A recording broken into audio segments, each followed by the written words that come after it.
What's good, everybody?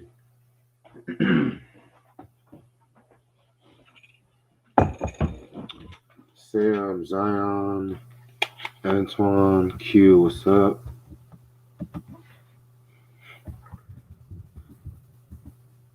Just to let y'all know, I might do a lot of moving around this review because I'm gonna do some packing and stuff like that. So don't mind me.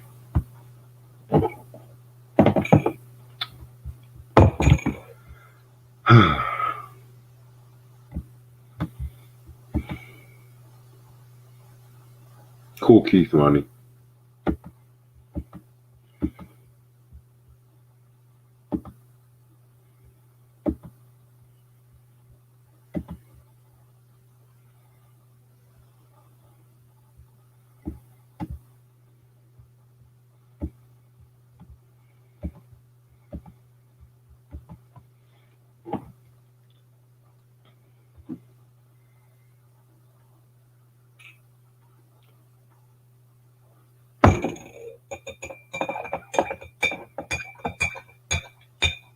Yeah, just getting home, chilling. Tries on his way. Okay. Let's leave.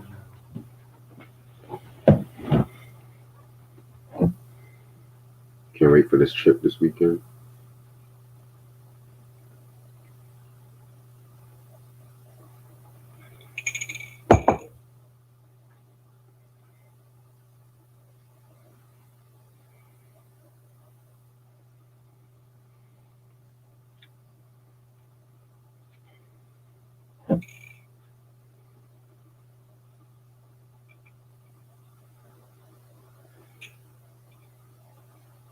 Hey, Alonzo. LOL, Zion.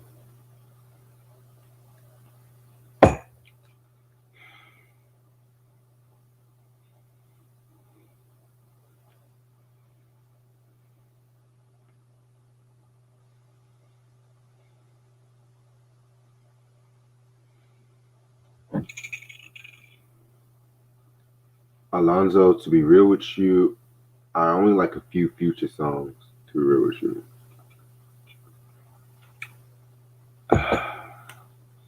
Not really that big of a fan.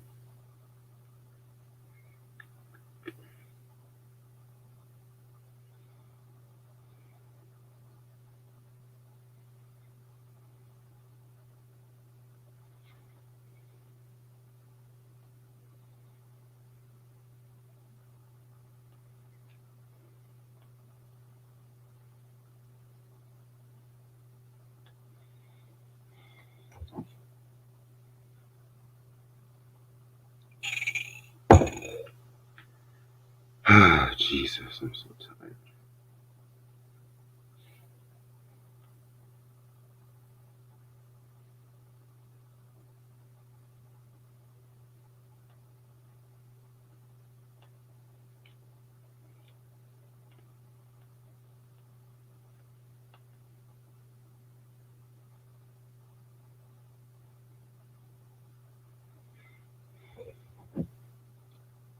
Love Most Def, one of my all-time favorite rappers of all time. I appreciate the love for the corruption review. I did that years ago.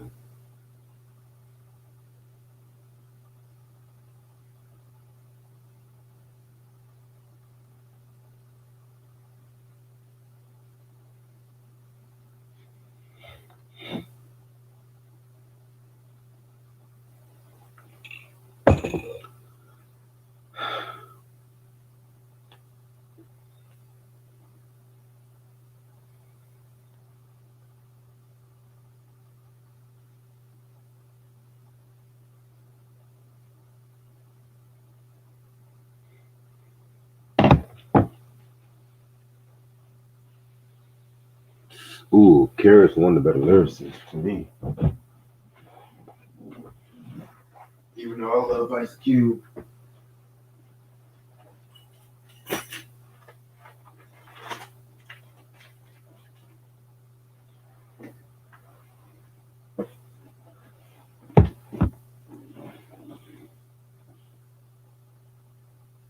Damn, Q, that's a hard question. On top of my head, I'm about to go with shit. Marvin Gaye's "Hear My Dear."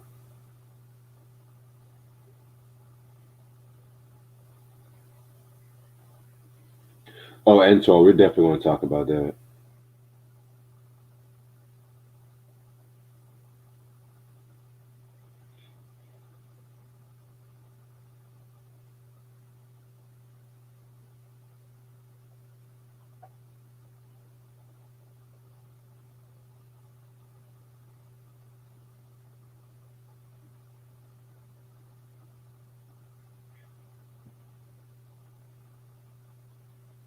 Shit.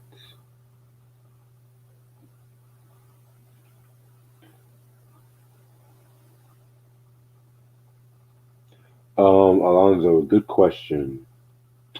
For Nas, I might have to go with Stillmatic. For Jay Z, Easy, The Blueprint. Yes, Sam, he called out I was Ice Cube on the song We In There. Definitely, I like that album design. That review is coming in April. Just to remind everyone, Teddy Pendergrass discography breakdowns on Easter.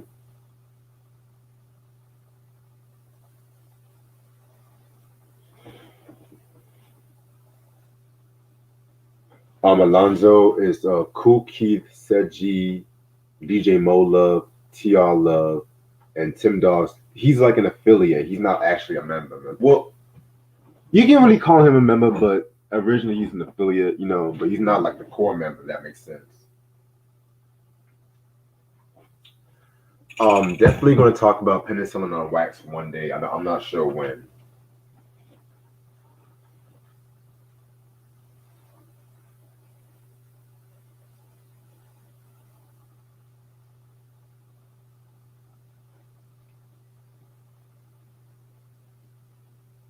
Oh, I definitely got to show y'all something too. Let me fix my webcam because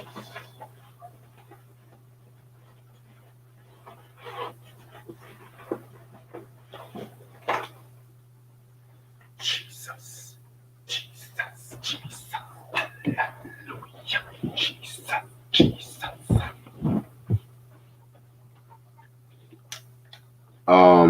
Easy again, Alonzo. For Nas, I'm gonna have to go with Deja Vu, which is probably like an easy choice for a lot of people. For Jay Z, I'm gonna go with the classic track "Reach the Top," man. I wish there was a version of "Reach the Top" where it doesn't have J Love just saying his fucking name over and over again, but to each his own. I might have to do a video on best Jay Z best Jay Z songs pre Reasonable Doubt because niggas be sleeping on that shit. You know what I'm saying?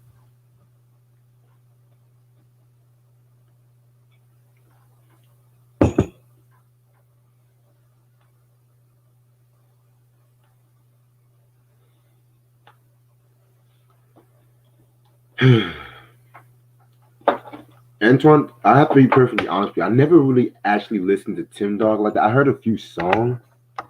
I don't even think I've heard Penicillin and Wax in full. That's the crazy thing. But one song I loved was the one he did with Karis One. I think it's called "I Get Wrecked."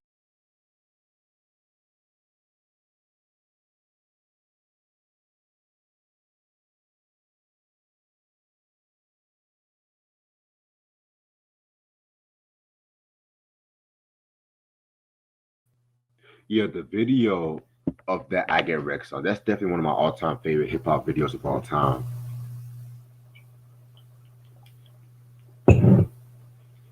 Oh, Sam, definitely. That's class. That's classics. What's up, Waka?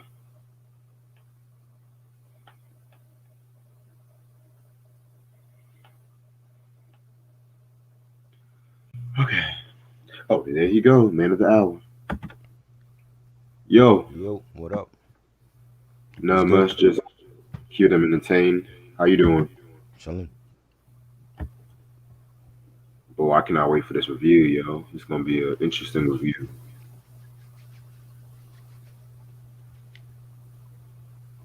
Shit. What up? What up, Makai? What is good, yo? Wacker, what up? Ronnie? They were talking about favorite pre not pre Nas and Jay Z songs before their debut album. Sam, what's good? Antoine, what up? Zion, what up?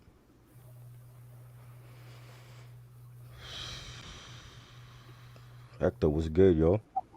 Candlelight, what up? Something like. Ronnie, what up? Wacker. What'd you say, Rich? Oh, I was what did I say? I was You saying said I something was. about Nas. They were saying, what's your favorite Nas and Jay Z tracks before they dropped their debut album? Um, for Nas, halftime, and for Jay Z, probably in my lifetime. That drink. Yeah,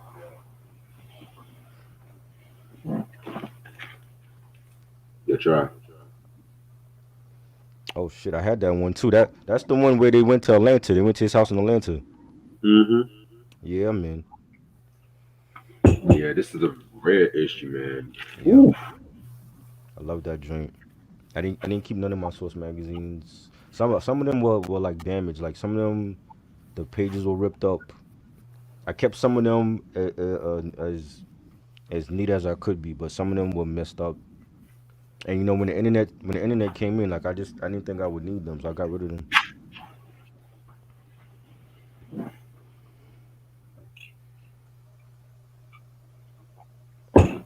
We got cornrows on there.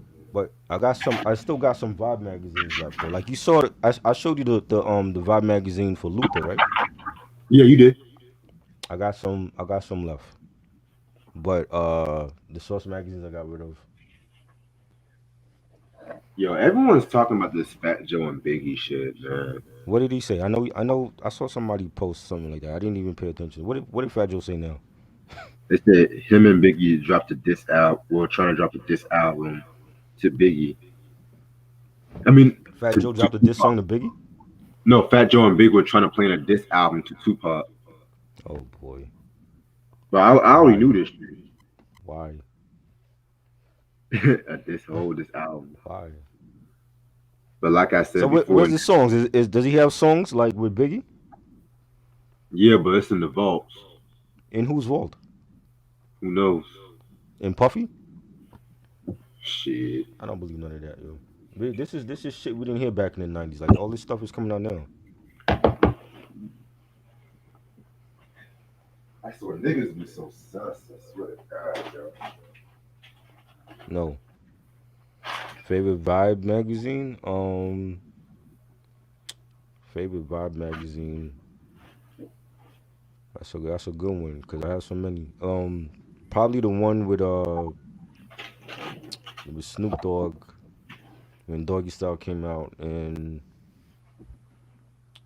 um the one with Tony Braxton when she was showing her boobs on on the cover, and it was like in a big uproar about that. Oh wow.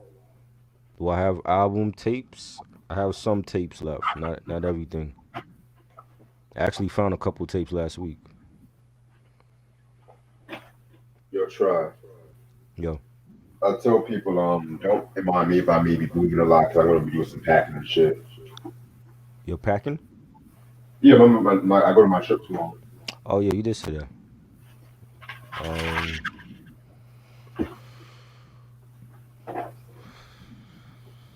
Cue it up.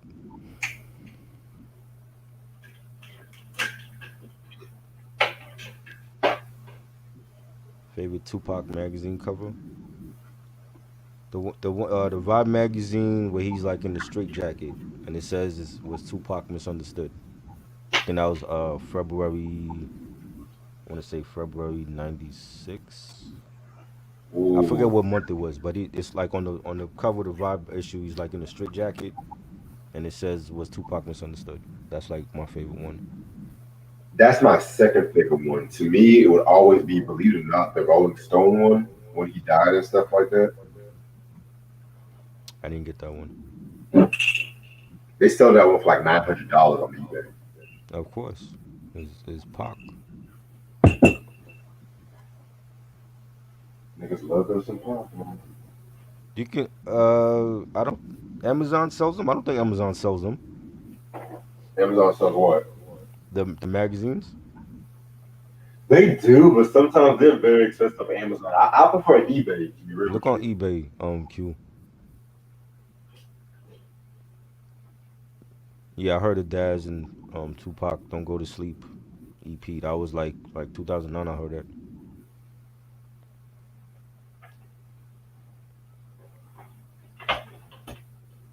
Don't. What's your favorite year for R&B from the '70s, '80s, '90s, and 2000s? What's your all-time favorite album cover? Um, I don't know. That's a good one. There's so many all-time favorite album cover. Midnight Marauders. I love that album cover. Um, what else? Doggy Style, of course. The Wu Tang album cover, and for 36 Chambers. Um, what else? Thriller, I like that one.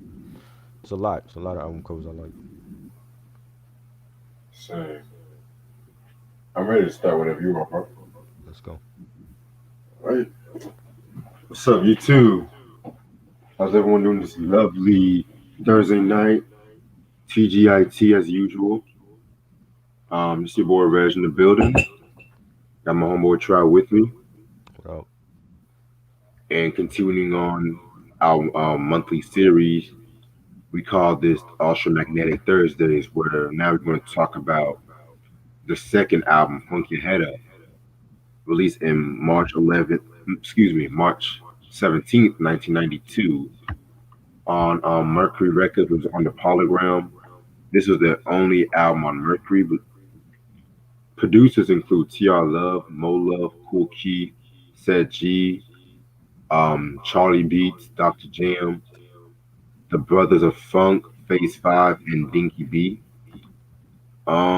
Guest appearances include Cold Crush Brothers, Tim Dog, um, also have Seji's brother who's doing some of the singing, which I'm gonna explain that in a minute. Oh, that was Um, him doing the R&B stuff. yep, Oh Lord. I can tell we're gonna have an interesting review. And the singles are Papa Large. I want to say you. I want to say you ain't real with a singer. I want to say. I know there was another video for this album, but I'm Right. gonna double check on that. Okay, so bear with me, guys, because this is gonna be an interesting story. So you guys should know who Ultramagnetic MCs are. Core members consist of Kool Key, Sat G, TR Love, and DJ Mo Love. And around this time too, they added an additional member. Well, he was an unofficial member by the name of Tim Dog. So after the release of Critical Beatdown, you know, hip hop was, growing popular and stuff like that. You know what I'm saying? You had like a lot of shifts in hip hop when it came to like the golden age. And when it came to like the East Coast hip hop in general, you had people like, of course, Big Daddy Kane dropping Long Live the King. You had Public Enemy dropping It Takes a Nation Millions to Hold Us Back. You had Eric B and Rakim dropping Paid in Full. And Ultramagnetic MCs, they always, were so dedicated to keeping it street, keeping it underground, and things of that nature. You know what I'm saying? Pretty much. So around this time too, Kool Keith, he was actually admitted to a mental hospital, like Bellevue Hospital Center, and things of that nature. And it was basically on like some magazines and stuff like that. But pretty much, he said that it was just taken like way out of proportion and stuff like that. So Ultramagnetic MCs also was going through like a lot of creative differences around this time too, and they had briefly broke up, but they got back together and they were doing some recording, and they were trying to like sign to another label and stuff like that, but they were always sketchy about labels. We're going to discuss more on this album, and so that's when they got signed to Mercury. Now, Mercury Records, they were not really known for doing like hip hop and stuff like that. You know what I'm saying? They were not known for doing like hip hop. I think the only rapper at that time was like Curtis Blow, if I'm not mistaken. Hmm. Yeah, so that was the only rapper they had at that time. So they really wanted to make quote unquote stars when it came to Ultramagnetic MCs. Now, another thing about this album too was that it came out 4 years after Critical Beatdown. And in the East Coast, a lot of things happen in the East Coast, and by like 91, 92, the native tongues was pretty much, dominating East Coast. Like you had Tribe and De La, Jungle Brothers, and so on and so on. And of course, LL Cool J had dropped Mama Said Knock You Out and things of that nature. Gangstar. You said what? He had Gangstar with Dwick. Gangsta.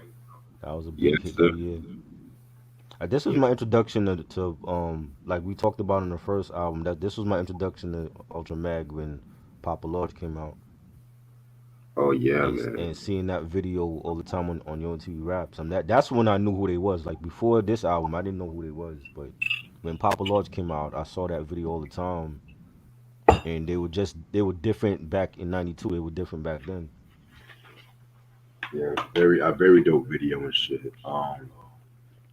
And it's crazy too because I've always said that this album was pretty much the emergence of Kool Keith because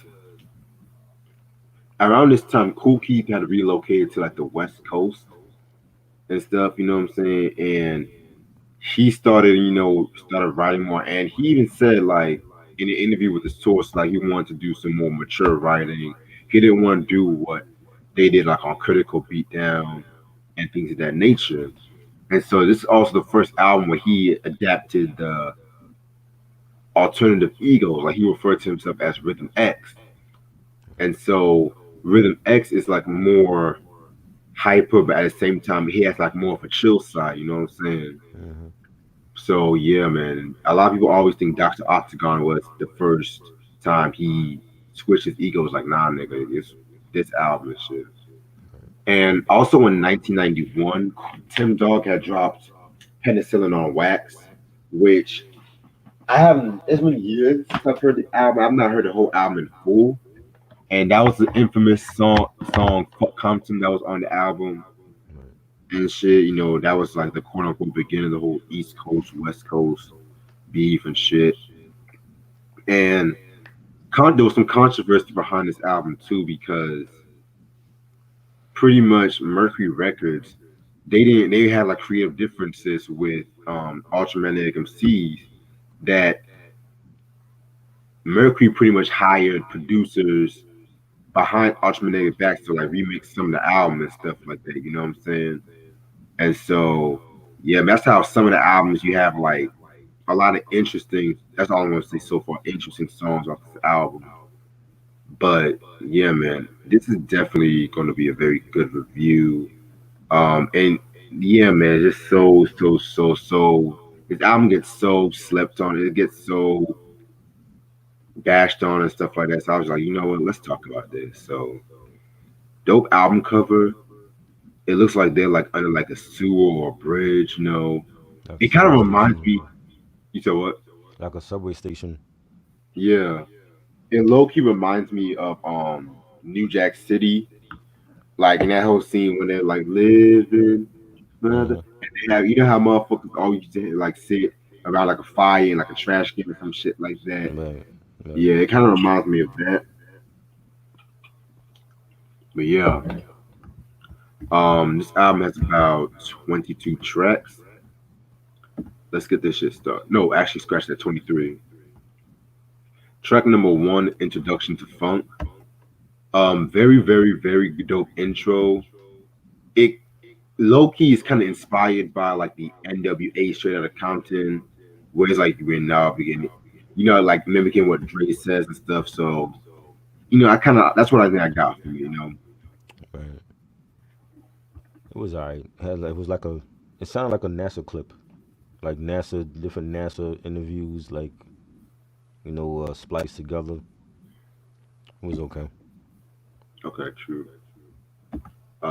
Which leads us into intro, which this pretty much was like, I want to say just like a little song and whatever. Pretty dope, pretty dope. Love that beat. Love the way like Keith was going in on that track. You know what I'm saying? So yeah, pretty alright. And how ironic is it that last night we talked about first two Craig Mack albums, and then we have another song here that samples the Project Funk the World the same way Bell Biv DeVoe sampled that for Hootie Mack. It's a popular Right. sample. I see. It's definitely a popular sample that people used in the past. Again, it has like there's like news clips, part of the intro, and you got the DJ scratches, and it was cool. Yes, sir. Yes, sir. Um, Track number three, MC Champion. Love this track right here. Originally, this track actually debuted in like this UK based radio station on April 1990. And the original version, it had an extra verse by like Brother James and stuff like that. And but then they cut his verse off when they dropped the album version.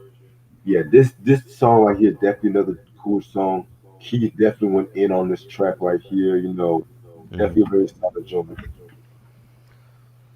Yeah, definitely a nice beat.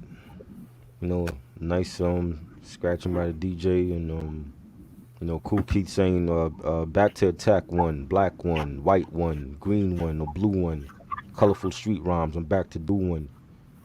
Definitely had I like his flow on that song and yeah, definitely a solid track. Yeah, solid track indeed. Yeah. Next track we got is "Go for Yours." Yeah, this track was another solid track. You know what I'm saying? It's not credited, but that's actually Tim Dog on the outro. Yeah, man. Pretty much, just vintage Ultramagnetic MCs. TR Love pretty much did that beat. I Yeah. love the line where Kool Keith said, I mean, not Kool Keith, Said G said, yo, listen up, a lot of rappers want to be hard, walking around with 57 bodyguards, armed with guns, crazy automatics, wearing black with their faggots. Because when the guards are gone and the guns are gone and they're one on one with someone, like, definitely very dope. I know a lot of people give shit to Said G, but pretty much around this time, he was trying to step his pen game up, but we'll talk about what he did on the next album next week and shit. That's all I gotta say. This song sounds like a Public Enemy song from Forever Black Planet or It Takes a Nation of Millions. It had like like that real chaotic sound like when the Bomb Squad was producing for them. His song was like really chaotic. It had a nice beat. Nice scratching.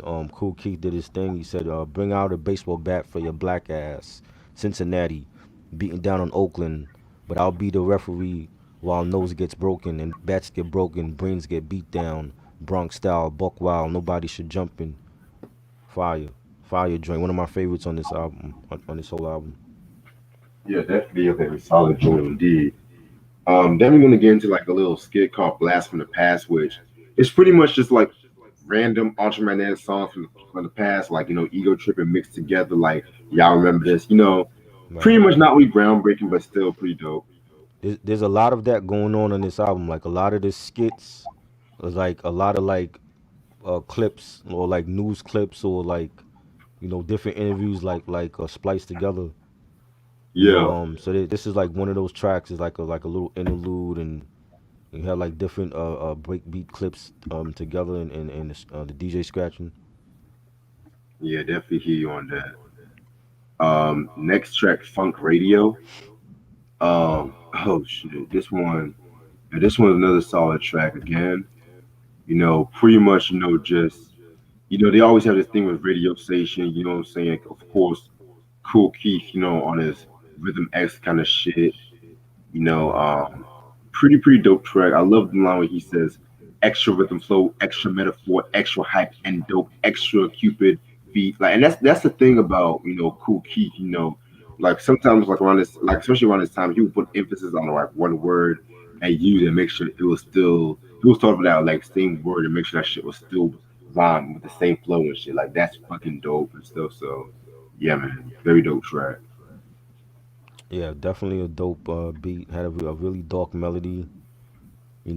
Keith saying stuff like "I walk low," and "How with the no afro with a bald head like Fidel Castro," and just lines like that was just that's cool. That's Keith, man. Like he was ahead of his time. Yeah, definitely hear you on that. Next track we got is "Message from the Boss." This track was okay. Not really one of my favorites off this album. I just felt it was pretty decent in my opinion. Said G did his thing on this. I like the beat and the bass line, and he said, "Rappers who think quick, slick with a few tricks, can't be quick fix if they try this. Man, I have the right to be on any stage or mic. Someone can pass to me." Love his flow on that joint. Should definitely hear you on that. Next track, Plucking Cards. Oh my god, this is probably maybe my favorite track off this album. It's tied with maybe one or another. In my opinion, it's Top like three for me. yes, one of the Definitely most top three for me. underrated diss tracks in hip hop history. Who are they dissing on this track? Oh, the question is who weren't they dissing? Because there's the last track on here. They going at somebody. You could tell. Yeah, man. This track they went after LL Cool J, Kumo D, Big Daddy Kane, Tribe Called Quest, Salt and Pepper, De La Soul, Nikki D, hold up, Moni They, Love. so they went at everybody. Yeah, and Wow. I'm gonna explain like when I said like how hip hop was going through like a lot of shifts and Hmm. stuff like that. Cool Keith and Ultramagnetic, they were not really a huge fan of the whole conscious hip hop, native tongues, because they said, and I quote, that they were diluting rap's raw essence No, in a weird way. I disagree. You needed you at that time, especially after Scott LaRock got gunned down and Karis, started that whole self destruction movement. You needed that in hip hop because the hip hop emulated the life on the streets. You know when they say life imitates art, that's what was going on. You know what I'm saying? So it's like you need that. You know what I mean? Like there was all kind of shit going on. We had Reagan as president that was fucking up the country with cracking cocaine on the streets. Being a little boy in second grade and coming home and seeing empty crack vials on my block. Like I remember that shit. You needed that positivity in hip hop. That's why we had X Clan and Poor Righteous Teachers and Public Enemy. Nefertiti. You know what I'm saying? So I disagree with what they were saying about that. Yeah, man, but one thing I gotta see, like even though like you may disagree on that shit, they always still kept it real even to this day about how they felt about conscious rappers. They just What always I mean, if you don't have the what was they if you don't have the conscious rap, what was they trying to replace it with? Like just street music? I don't get it. Like just the street shit. rap. I don't know, but anyway, Kool Keith, he definitely, started off like the first verse, just saying lines, saying, weird men like Charlie Brown, good grief. I see rappers I know they turn African.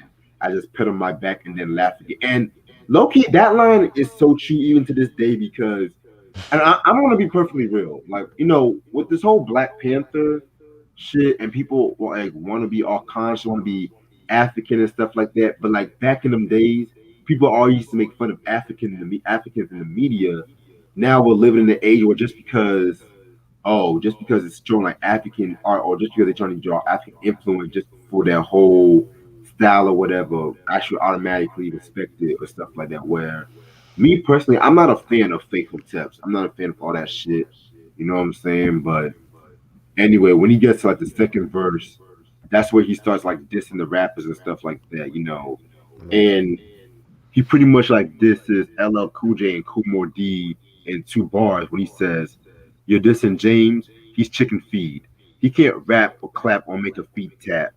And then he throws shots at Moni Love and Nikki D. How about Moni and Nikki? They both bull crap.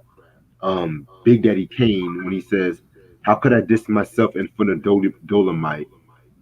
and shit. Because Big Daddy Kane had that song in Taste of Chocolate called Big Daddy versus Dolomite.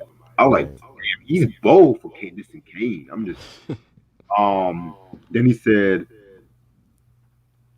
"Let me sprinkle salt, let me sprinkle pepper." That was aimed at, of course, salt and pepper. Hmm. And then the line when he went after De La on tribe, he's like, "Look out, watch, you're 3 feet and stinking. The tribes are lost and everyone's breath stinking." Like, I mean,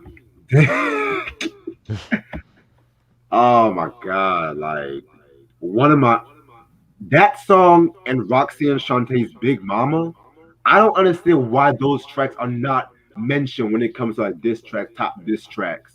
I'm sick Cause and they tired. dissing everybody that was better than them. They tribe was better than Ultramag. That's why they were nobody talks about it. But Everybody still, that they dissing is basically everybody I grew up listening to. I knew there was a reason why I didn't listen to this group.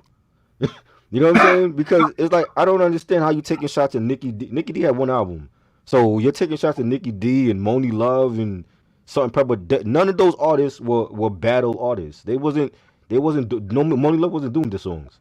Okay. I hear you on that, but it's funny how niggas like love to mention 50 Cent's How to Rob, where 50 was dissing a lot of singers, a lot of actors who weren't even rappers and stuff like that, and people But mislabeled that and as a even disrespect. yes, I agree. And I've said this before. Even with 50, I never saw 50 as a great lyricist. He knows how to make hit records. There's a difference.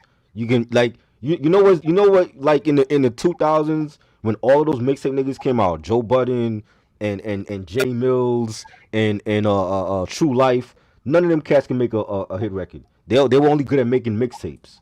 That's the difference with 50 Cent and with half of those cats. He can make hit records, but he was never a great lyricist. So even with that, I was like, even when he was like when he had blown up with Get Rich and he was taking shots at the Locks and taking shots at Dipset. All of them cats are better than him lyrically. Cameron is better than him lyrically. Anyone, Sheik, Jada, and Styles were better than him lyrically. So I never understood why. I used to say like, why is 50 going at people that's better than him? You know what I'm saying? But he had the balls to do that. You know what I'm saying? Is like I could give him his props for doing that because we haven't seen an MC like that since Pac. And Pac had lyrics. He had lyrics to battle Mobb Deep or Jay Z. You know what I'm saying? There's a difference. It's like that would be like Hammer, like when Hammer took shots at Redman and Tribe and Run DMC on the Funky Head Hunter. Hammer was never no damn lyricist, but he opened the door for the mainstream for rap. So I give him his props, and he was a good entertainer, but he was never no lyricist. You feel me? So it's like everybody that Kool Keith was dissing was better than him. Was better than him. I But never see heard that, nobody say, "Oh, De La and Tribe is not better than Ultramag." Their whole discography is better than Ultramag. believe it or not, if you talk to like a lot of hip hop heads, they will say Ultramagnetic is better than Tribe. Believe it or No, not. I disagree. No, I'm just hell saying, no. I've talked to a lot of hip hop I heads. There's some that I would and I would love to talk to them because I would give them points on why they're not better than Tribe. Tribe got one bad album. Okay, you know what I'm saying? Everybody, they're a household name. Not they're Ultramag for us. We know who Ultramag is, but they're not a household name. They ain't got their own documentary like Tribe. You feel me? yeah. You know, Kool Keith, he made a name for himself. He carved a good solo career for himself. This, like I said again, outside of our community, what casual rap fan can name a Kool Keith song? They can't, but they know they can name a Q-Tip song. You feel me? They can name Vibrant Thing. They can name Breathe and Stop. That song put us on the map. Nobody knew Oh who George God. Bush was prior to it. You don't really know what's going on in the car wash until this movie came out. But yeah, that's all I have to say about Plucking Cards. I don't want to talk too much about it. I thought it was a dope song. It's a dope song, but I totally disagree that nobody that he called out on this track he was fucking with. I'm sorry, cause I grew up with Moni Love. I grew up with Nikki D, the whole Native Tongue fam from Jungle Brothers to Black Sheep, Chi Ali, all of them. I loved all of them. You know what I'm saying? And I was listening to them over Ultra Mag. But I like the song, and I give Kool Keith his props for calling them out because if you feel like you're the best, that's what you're supposed to do. You're supposed to go at the best. Remember when back in the day when Ric Flair would be like to beat a man you got to beat the man. That's the mentality you should have as an artist or anybody. You know what I'm saying? For that matter, like you should have that mentality that yo I'm the best and I'm gonna beat this guy because he ain't better than me. You know what I'm Right. saying? So I like the song. The song that has a dope beat. I like the bass line. Kool Keith saying, hey yo, stupid, you thought I was over. Living like Oscar, Big Bird, and Grover. Rappers know I'm cool, rappers know I'm Keith, like Charlie Brown, good grief. I like that shit. Like Kool Keith was always different. Like I said, like he made a name for himself. To me, I thought he was bigger than the group when he became a solo artist because there's certain albums that people love from him that I hear more from about his solo career than the actual group's projects. But I don't feel like he's better than Tribe or Salt and Pepper. None of them. It's Yeah, man. we don't Definitely you on that. Definitely. All every right. day. So next we got the intermission, which featuring Dr. Jam. It's pretty much just them like saying, we just take a little break, and then talk about if you want to jack off, go jack off, or some shit like that. Yo, it's Fucking funny. cool, Keith, man. That's all I gotta say. Funny. Funny skit. That's typical Cookie. Yeah, I agree. Next track, Stop Jocking Me. Very interesting track. So you can tell this was Mercury's doing. At first, I didn't like this track. I'm gonna be real with you. But then I listened to it a couple of times, and I was like, okay, it kind of grew on me a little bit. Like I said, Sedgie's late brother Patrick Miller, he's the cat singing on the chorus and stuff. You know what I'm saying? Right. Yeah, man, it's pretty much talking about how these fake females, you know what I'm saying, just playing the motherfuckers and shit like that. You know what I'm saying? Mm-hmm.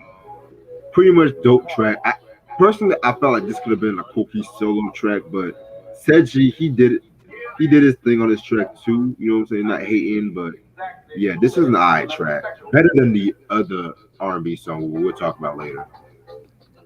And yeah, like it's like like Keith is like calling out a chick, and he's the girl calls him up and like, yo, we gotta hook up and chill, and she asks him, do you still work at the grocery store? And I thought that was funny. Like it was like I like the beat for it. It had like a real like melodic feel to it.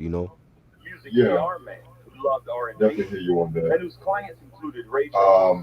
Next track is Dolly and the Rat Trap. Pretty much like a short little song. Has like a West Coast, I don't know, kind of like has an Ice T Rhyme Syndicate kind of feel to it. I don't know if it was just me, but Right. um, yeah, man, just pretty much very dope song. He did his thing on that track. Yeah, that was dope. It was short, and Keith was talking about like how he met this fine ass chick, and her pussy tastes like strawberries, and he says looking for Buster Holyfield and Tyson, Jordan and Sugar Ray, a cake with icing, and Dolly had a fat ass with Tina and Charmaine. You know what I'm saying? Like that reminds me like so much of like when Keith went solo and he was doing like the porno stuff. I'm like Yeah, I could definitely hear that on one of those albums. yeah, definitely hear you on that, man. Very dope track. Now we're gonna get into fucking the old school. Just a little short little song featuring the Cold Crush Buds and shit. Nothing to it. Just leads into the next track. Yeah. Yep. Now Just a bust, short clip. That's what it's doing. yeah. Now bust the facts. This is probably my favorite track off this album. Um, to me, it kind of is a mixture of two songs. It's like Tupac's old school mixed with Karis One Come to the Party off the I Got Next album.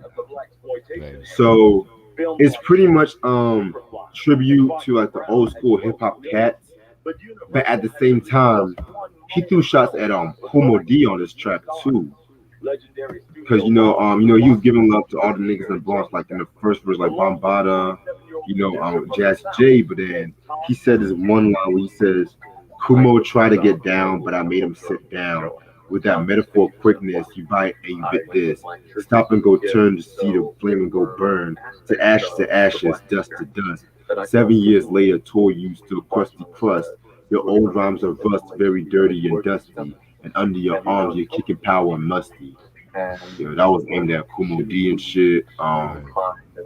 And pretty much, Kumo D, it's when like I was watching the Foundation video where they did an Ultramagnetic MCs, and he was saying how Kumo D was saying that how he didn't really care for it because he felt like Kool Keith was a whack MC like that. But yeah, this track right here is a very dope track. I love the beat to this track. You know what I'm saying? Definitely has like that block party feel to it. Very dope track. One of my all-time favorite tracks off this album. Would it be blasphemy if I said that I thought Kool Keith was better than Kumo D lyrically? That's not blasphemy. I've heard a 'Cause lot of people say. I wasn't a big Kool Keith. Not Kool Keith. I wasn't a big Kumo D fan. I have like maybe one or two of his albums on vinyl, but like when he started feuding with LL, I was more of an LL fan, and when he started feuding with LL, I was rooting for LL to destroy him. You know what I'm saying? So you know, Kumo D, he definitely did his thing in the '80s. He's a legend.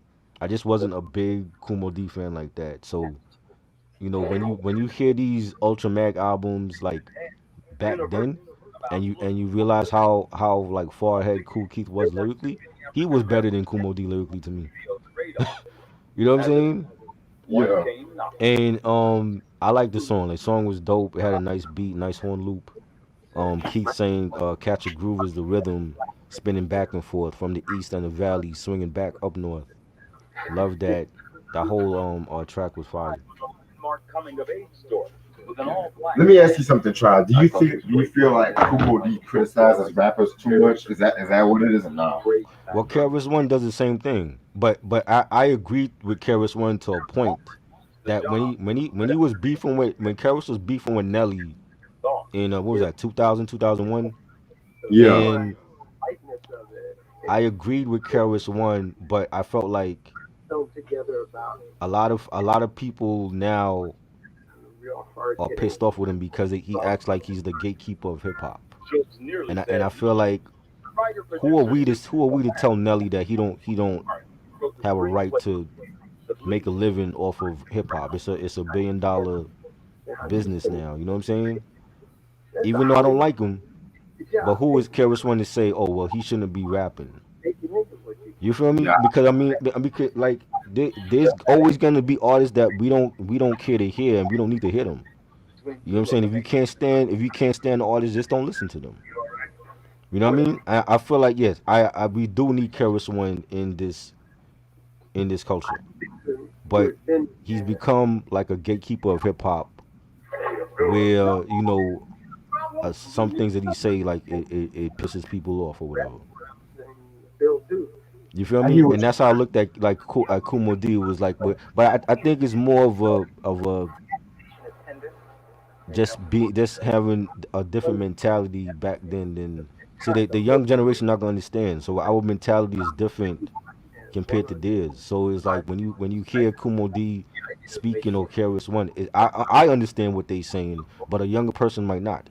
You know what I'm saying? I understand the type of mentality and where they at because I grew up with those artists. You know what I'm saying? And it was a different time and a different era. Whereas now a lot of the stuff they say to a younger person, they might be like, oh, well, they're just hating. They're hating on the new generation level.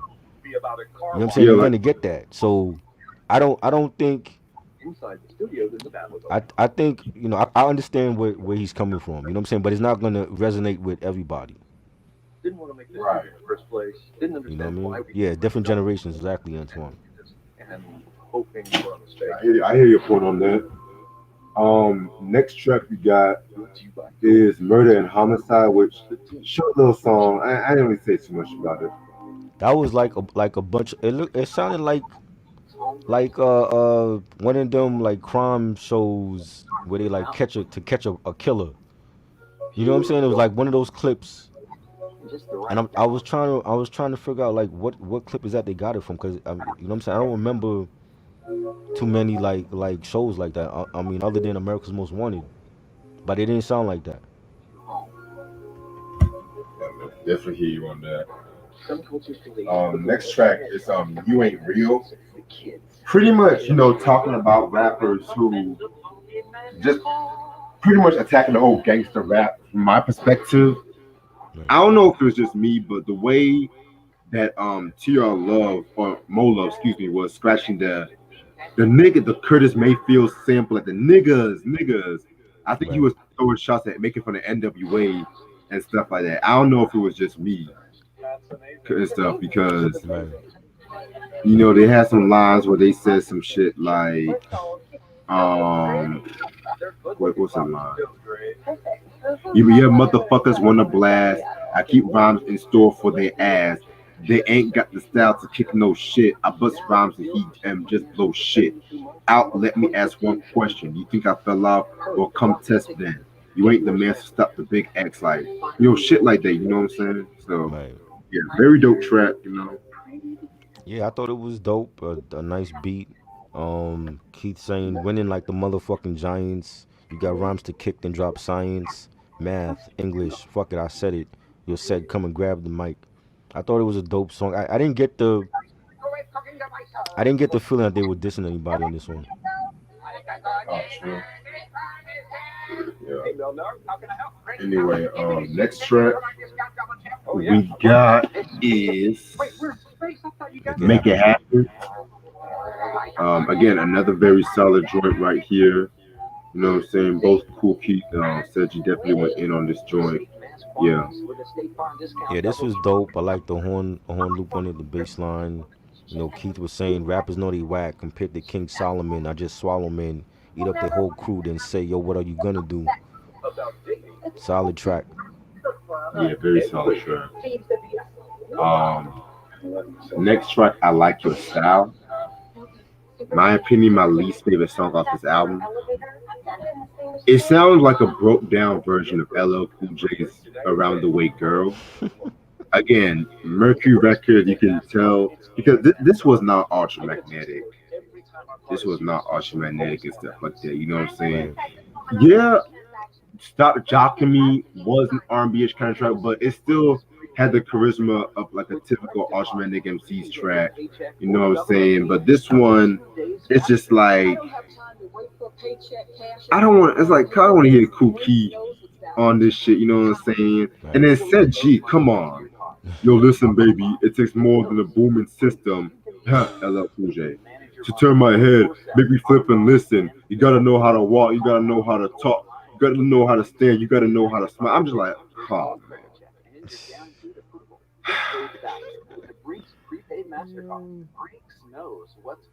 Yeah, man. This is why they left Mercury right after.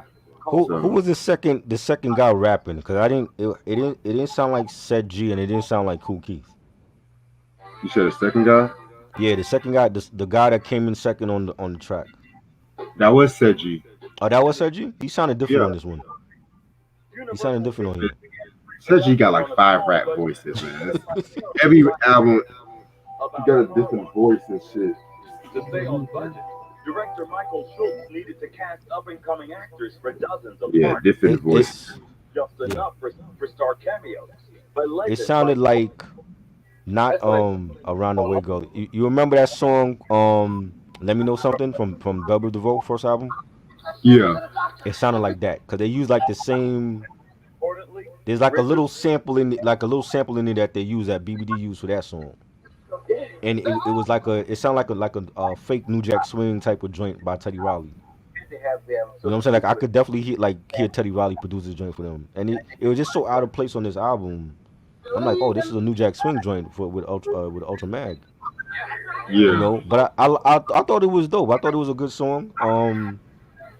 You know, Set G saying knowing what he said. He said it takes more than a booming system to turn my head, make me flip and listen. Knowing how to wear your jeans and knowing to wear your jeans and how to wear your jeans and how to tear your jeans and when to keep your jeans hanging in the closet and when it's time to wear a fly silk dress you wear it well.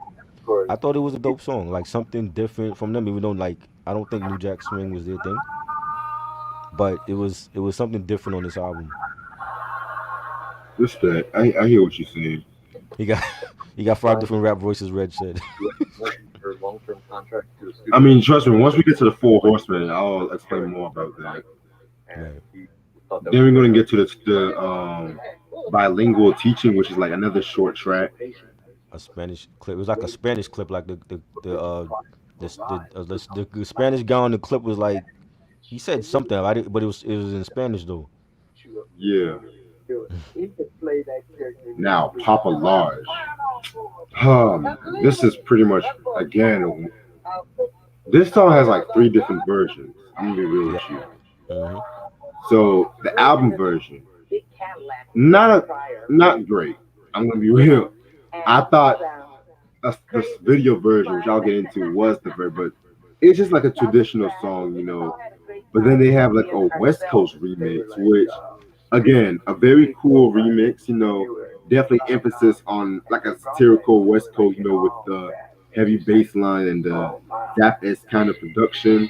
Right. But the video version by the Beat Miners, not the Boot Camp Click Beat Miners, different producer. Oh, different B minus. Yeah, it was a different beat minus. Oh shit, I didn't know that. To Ivan Dixon. That is the version, the definitive version, in my opinion. That's not on here. Right. It's That not on here. oh my fucking god! I was like, you gotta be kidding me. Right. Cause the way Keith was on that beat, like, and mind you, the first verse, he got a hip hop quotable of the month for that. Right. You know what I'm saying? Mm-hmm. I mean, the first verse alone is so many classic lines and shit like that. You know what I'm saying?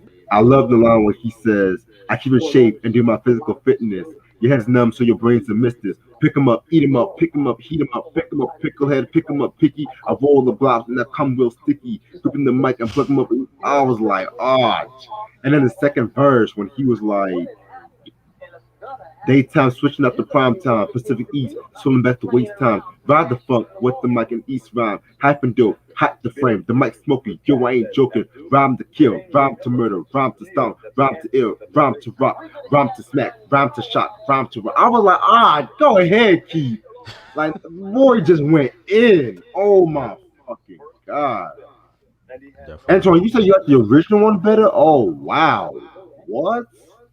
I'm surprised, but yeah, Pop. If the video version was on this album, that would have probably been my favorite my favorite song off this album. No competition. Right. But yeah, Yeah, it's definitely a solid track, man. Kool did his thing on that. Like I said, like that was my introduction to them and knowing who they was. So yeah, I like the remix better. I think the remix it should have been on the album. It should have been at least a bonus track. I mean, you got like 23 tracks on here. right.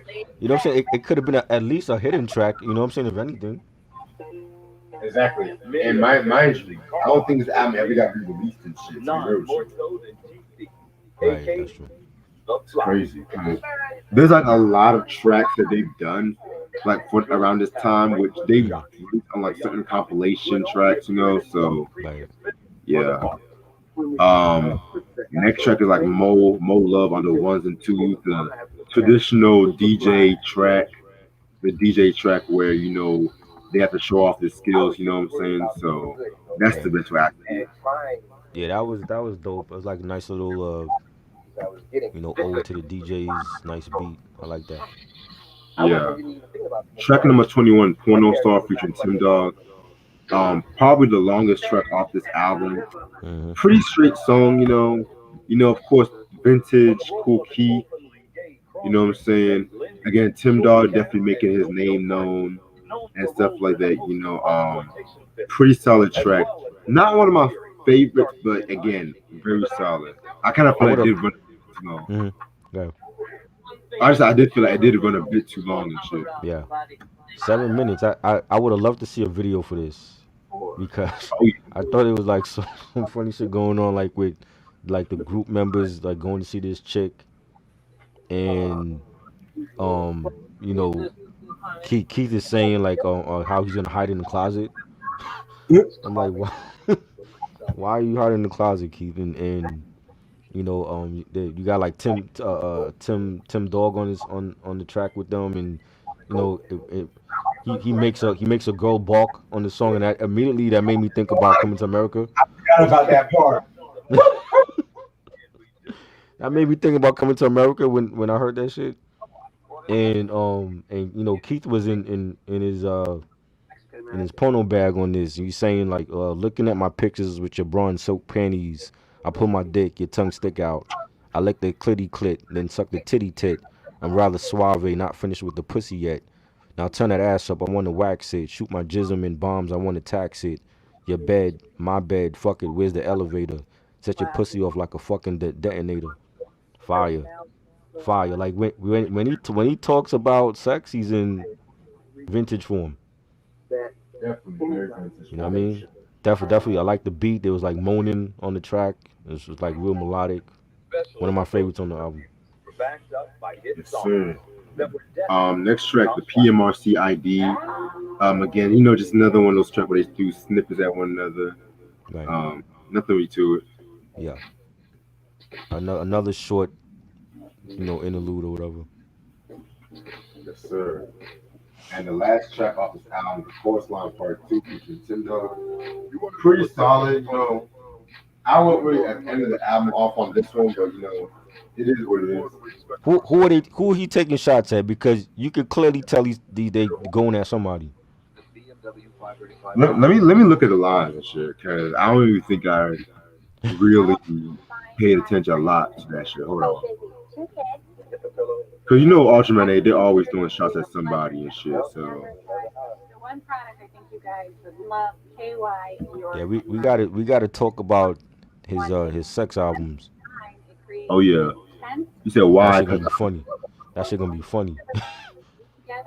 I think they were throwing shots at Big Daddy Kane and Granddaddy IU with this one line where they said, "I get smooth on Daddy and Granddaddy. Why? Cause I'm the great grandfather." Oh wow. Shit. I'm dissing rappers like Damon on In Living Color. You need my help on the stage. I'm not your mother. Right. I remember hearing that. Shit. Dissing West Coast rapper when he said you think you're hard with them hats and all that black on. You're not scaring the X. Yo, bring the whack on. Like I say, they're just throwing clever shots at everybody and shit. Nothing Right. really serious. I thought it was a dope track. Keith saying time after time, rhyme after rhyme, cause you ain't jack shit, not even a dime, a nickel and a penny, a $1 bill. How can you break wild and tell brothers to chill? Now that's not taking a shot at EPMD. Oh yeah, I definitely see that shit. Most definitely. You know what I'm saying? I'm like, yo, that's EPMD right there. He's talking about. Yeah, because a lot of people were dissing EPMD because they thought Eric bit off Rakim. Believe it or not, His rhyme style? this is just his style and stamina, but I don't see it Nah, whatsoever. he don't sound like Rakim. Hell no. Because you Hell know, no. because even Rakim subliminally dissed EPMD on Follow the Leader and shit. Man, Yeah, that's but crazy. yeah, man. But that's all the album. Overall, I'm gonna be real with you guys. This is a very dope album. Not really. Well, it's a weird because there's some songs I like here that's better than Critical Beatdown, but there's some songs I'm just like, yeah, Mercury fucked it up and shit. So to be honest, this is that very album I've seen a lot of people kind of divide to. Like, I know a lot of people that like it. I know a lot of people that hate Mm, it. I like it. You know what I'm saying? It definitely has like a late night cruising kind of vibe to it. You know what I'm saying? Like man. you can tell like they were the production wise, the shit that they produced fully, like Plucking Cards. You can tell like they were definitely on some shit with this one, you know. Right. And Kool Keith at this time was just carrying the whole fucking group. I mean, with Right. that fucking line, he was saying shit like, you know, Papa Large, Plucking Cards. You know, it definitely was going in. Performance Hmm. wise, I feel like this is his best album on any Ultramagnetic on Steve joint. Y'all might call me crazy, but yeah, definitely a very solid joint. I'll give this a full mic, in my opinion. Very full mics. Cannot wait to talk about Four Horsemen next week. Definitely gonna be a definitely heavy joint right there. I think it's definitely a solid album. I love the production and Kool Keith as always. He stole the show on a lot of these songs. Chorus Line Part Two, Porno Star, Papa Large. I even like the R&B joint. I like his style and it has some bangers on here. Definitely Busta Facts, one of my favorites on there. Stop Jocking Me was dope. Yeah, I think it's a solid album. I definitely give it a solid 4. You know, two back to back solid albums from them that we talked about. Oh yeah. I'm gonna stay up from maybe about till probably about 1 o'clock and shit. I want to go back to that question that I forgot who asked me. It was a question about like the different decades that somebody asked. Somebody asked a question about what? Uh, it was Makai asked, "What's your favorite year for R&B from the '70s, '80s, '90s, and 2000s?" Oh shit. That's dope. That's a good one. I don't know. That's a hard one. You know what I'm saying? camera-friendly car wash in Los I Angeles. don't know. The right look, feel. Do you want to shoot in a For the 70s, neighborhood? Because that was the story of the I'm gonna show. probably go with, on top of my head, 73. I know a lot of bangers that came out that year. For the 80s, The car wash ooh, did become a character. The look of it, the I'm gonna go with the 88. sound of the car 88 wash. got like Glass all through it. Man. 90s, See, 93, what's going no on competition in that one. from where the guys were. In 2000s, Watching the oh cars. lord. It had a lot of. See, when the 2000s, it was good and bad I had allocated each year. $50,000 So, for a total buyout Right. of all the locations. So on top of my head, I'm gonna go with 2004, just based off confessions alone. Just on top of my head. were willing to do it. I'll probably go with, like, for 2000s, I'll probably go with, like, 2000. Wasn't ready to shoot. You know, like when Gary Stromberg and Art Musique came out with his first album. I loved that first album. And and Glenn Schultz. Lewis when he came out, and Yeah, you had Erykah Badu with Mama's Gun.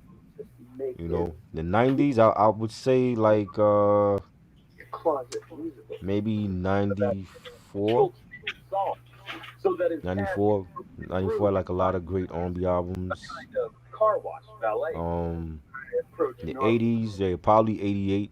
Oh, 88 was a good year for R&B. so we got it The 70s, you know. So I don't know. For 2 weeks. I came in on the tail end of the 70s. I don't know. I at Universal probably like maybe 74 or something like that. with a new band he wanted to launch called Road I feel Royce. you on that. I remember Ronnie Whitfield. Ronnie said 78, 73, 88, 93, and 2000. Music for the first time. That was See, my thing Sam was like, said, huh?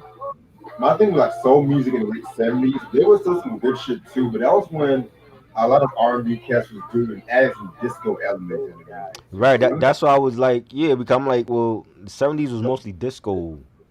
So you had like a lot of R&B artists doing disco shit. Like some of it was good, but some of it was just.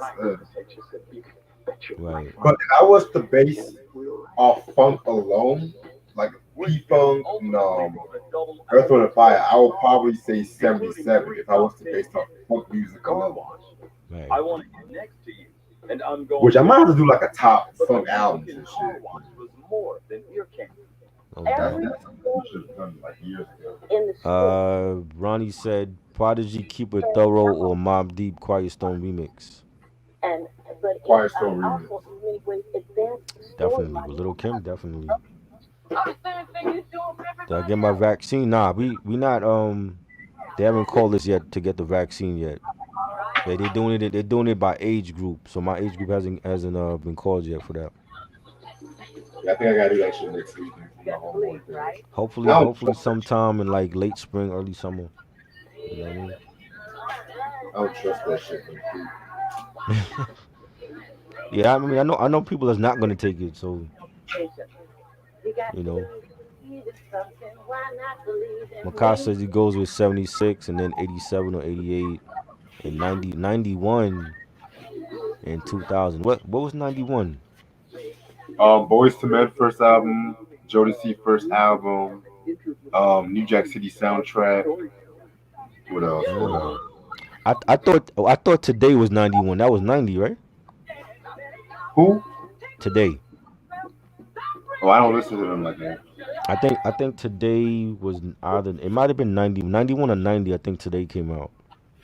Where I felt it was okay. Surface Today. Nah, I was putting it up. No, but you know Big Bub. He came from that group. Who? Big Bub. Big Bo? Big Bub. B-U-B. Who the fuck is Big Bub? You never heard of Big Bub? Hell no. You heard of Big Bub. No, I have not. Yes, you've heard of Big Bub. Right? You, Mr. I Love New Jack Swing. You don't know Today? You never heard of Today? Don't think about Wendy's spicy Today. chicken. You mean the group, the R&B group Today? Yes, Today. Yeah, I know. I don't listen to them like that. That's what I'm saying. Yeah. So Big Bub was the leader of Today, and then he went solo. Like I said, I don't listen to them. I knew they were a group. I just don't fuck with them. I don't Yes. even want to And remember. and he was he was on the sequel to All That I Got Is You on the Unmemorable album. Oh, that okay. Yeah, Okay. that was him singing with Raekwon on that song. See that part I didn't even know. I want to say Today album came out was I think it was it might have been 90 or 91. You talking about Big Bug? I'm like, what the fuck is Big Bug? Sound like some southern rapper from Texas. What's your favorite 5 rappers from Long Island? They're too delicious to share. Golden, crispy, warm, and That's a fluffy. good one. Very good question. I gotta put Keith Murray in there because Keith Murray is severely underrated.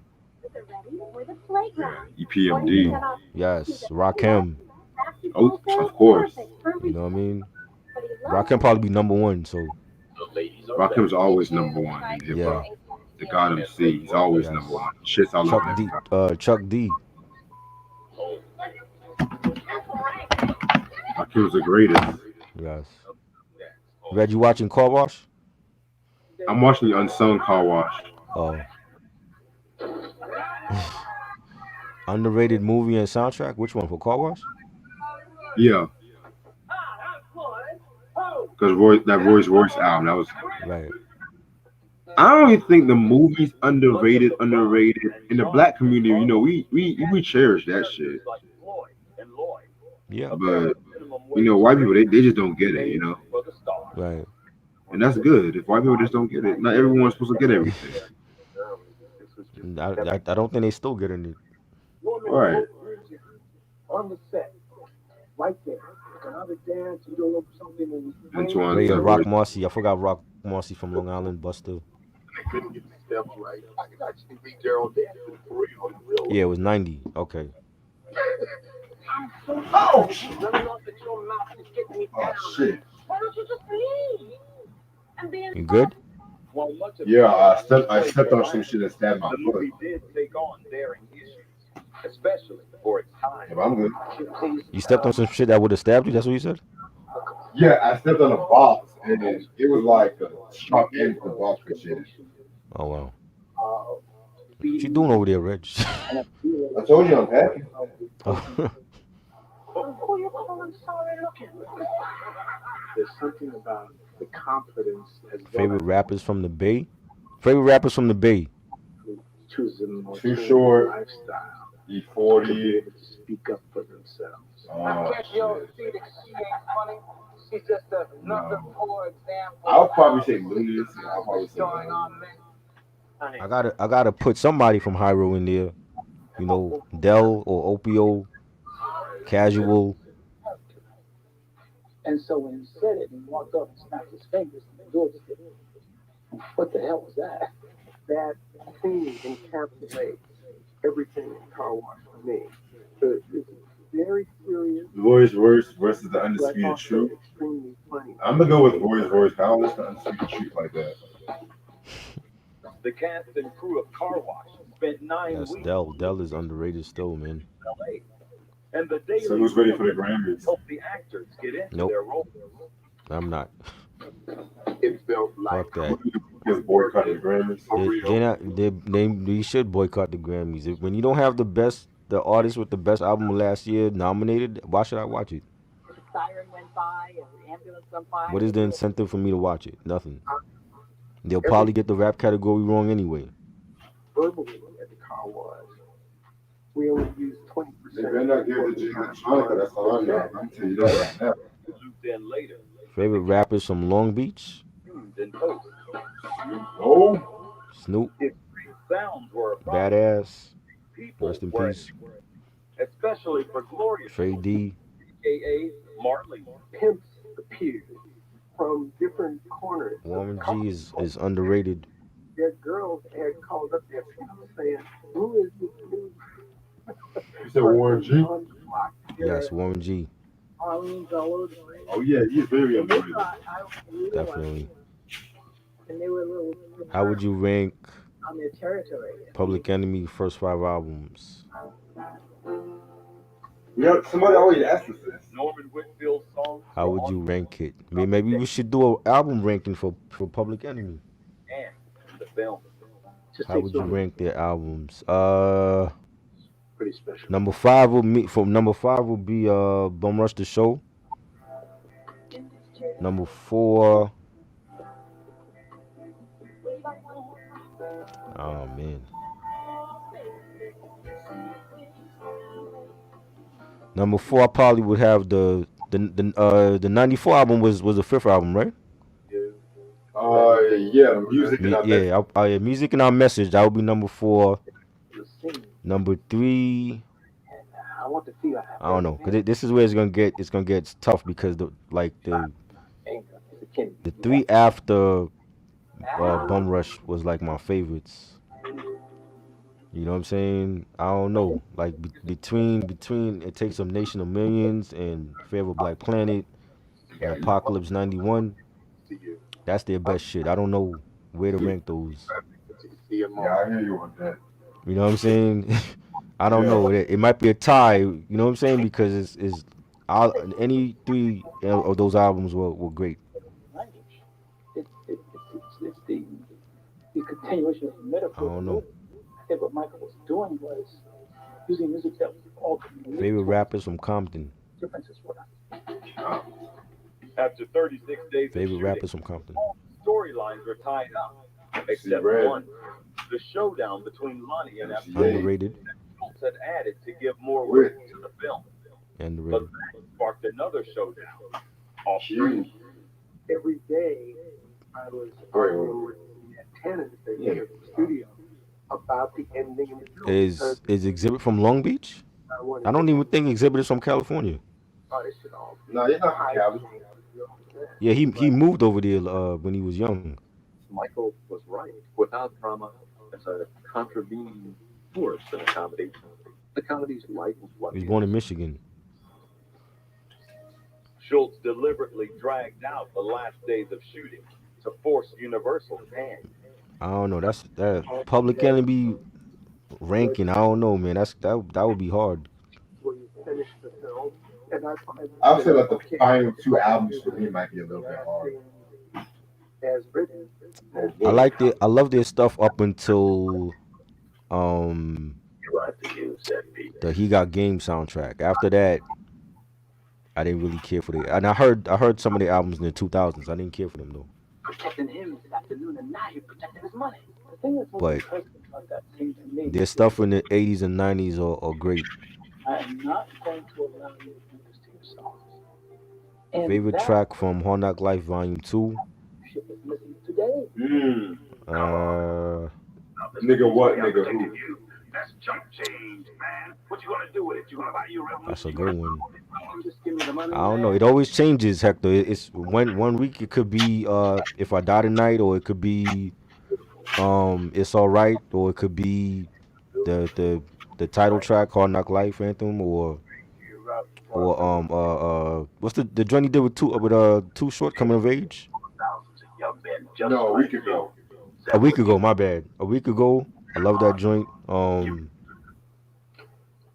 The Reservoir Dogs. It always changes because that's my favorite Jay-Z album. So it could be anyone at any time.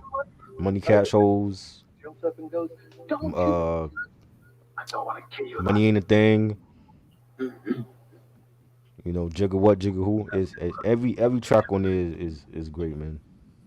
Yeah. The minute they got deadlocked in a battle about what should happen, I felt that this picture could actually succeed. Favorite rappers from the Bronx. A nerve that Shit, the whole DITC. The Showbiz and AG, Fat Joe, Pun, rest in peace. You know, KRS. Before cleanliness. You know, that whole crew up there. It's true. Now with more icing. Favorite song from Me Against the World. So Many Tears. That's my favorite. One of my favorites. Special Ed, Youngest in Charge versus Legal. What's your favorite? That's a hard one. I'm gonna have to go with Legal. Legal? Mm-hmm. They begin bringing families together. We're planning our family reunion. Special Ed, I got it made, or crisscross jump? Get out. It could be a challenge. Wow. I'm going with crisscross jump because I was a big crisscross fan. And we shop at Walmart. We don't have time to chase sales and specials at other stores. So I'm gonna stay on for like we 5 need more special minutes. every day. You got that right. Walmart's got their prices right. Save money. Live better. Walmart. Doers. You don't worry if something's possible. Yeah, I got it made is a great song, man. Bringing them eyewear that works as hard as they do. Who has the better discography, Eric Sermon or Paris Smith? For me, it'll be Eric, cause No Pressure and Double or Nothing. Don't ever ask me. Singing is this hard. The Eric Onassis album, that's severely slept on. Song that came out. The Insomnia compilation is severely slept on. I think Eric has a better discography than PMD.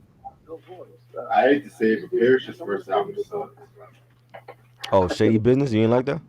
Nah.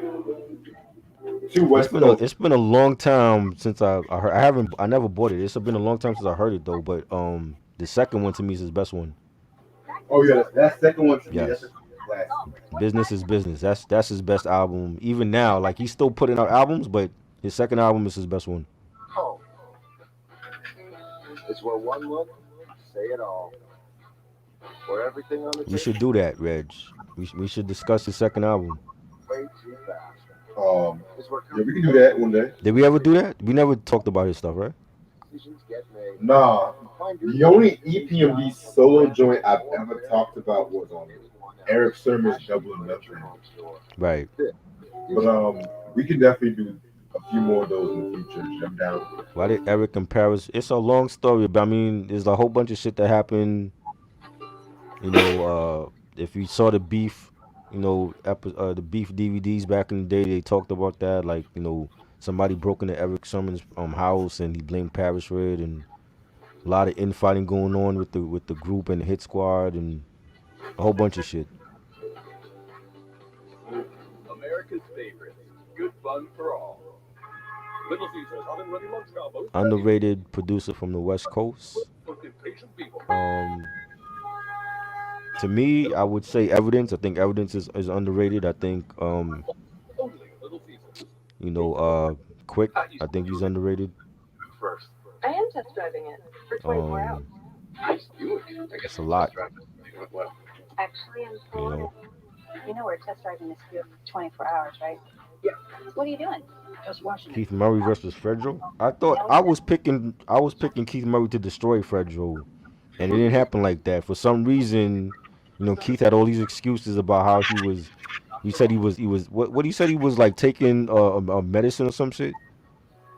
Some bullshit like that. Some crazy excuse he gave of what he was like under the influence of like drugs or something, and I didn't like his performance at all. They need to do that one over. Cause I like lyrically, I don't think Fredro could fuck with Keith Murray. You know, and Fredro is a dope lyricist. You know what I'm saying? He's one of my favorites from Onyx, but I don't think he could fuck with Keith. And I was expecting vintage Keith, and I didn't get that. I don't know what happened. That was disappointing. I want deeper, more meaningful relationships, and removing sex from the equation will achieve that. It will never work. Yeah, Fred Wreck. I forgot about him. Rick Rock, underrated. Sub Jinx, QD3. QD3, Scoop DeVille. A lot of underrated West Coast producers, man. You know, what's the dude name? Car wash. Director Michael Schultz The decided dude from Tuxedo. I'm forgetting his name. to demand. Jake One. Jake One is, well, he's from Seattle, but you know that's West Coast. So yeah, Jake One is underrated. To have that EA Ski, yep. cry could have been super Do you cool. get annoyed with the term backpacker? Nah, I don't get it.